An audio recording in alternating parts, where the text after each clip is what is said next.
Hi family, fish fry பண்ணுறதுன்னு எப்படின்னு பார்க்கலாம். வாங்க வீடியோக்குள்ளே போகலாம். இப்போ ஒரு பவுலில் தேவையான அளவு மசாலா சேர்த்துக்கலாம்.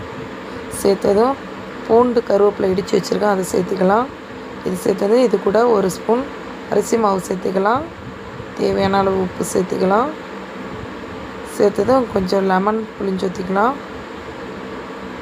லெமன் புளிஞ்சு விட்டதும் நல்லா கலந்து விட்டதும் வாஷ் பண்ணி வச்சுருக்கேன் மீன் அது கூட சேர்த்து நல்லா கலந்து விட்டுடலாம். இப்போ மீன் கலந்தாச்சு, ஒரு 10 நிமிஷம் ஊறட்டும். இது இப்போ அடுப்பை பற்ற வச்சுக்கலாம்.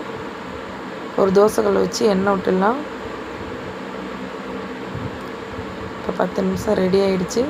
இப்போ மீனை எடுத்து அப்படியே எண்ணெயில் வச்சிடலாம்.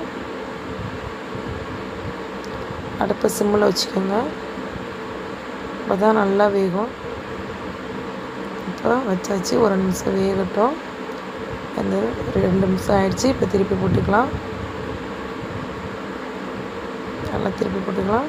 இன்னொரு 5 நிமிஷம் வேகட்டும். சிம்மிலே வச்சு வரங்க. இது கூட கருவேப்பிலை சேர்த்துக்கலாம். சேர்த்து ஒரு திருப்பி விட்டுடலாம். சுவையான ஃபிஷ் ஃப்ரை ரெடி ஆகிடுச்சு. நீங்களும் வீட்டில் ஒரு முறை ட்ரை பண்ணி பாருங்கள். வீடியோ பிடிச்சிருந்தால் லைக் பண்ணுங்கள், ஷேர் பண்ணுங்கள், கமெண்ட் பண்ணுங்கள். பாய்.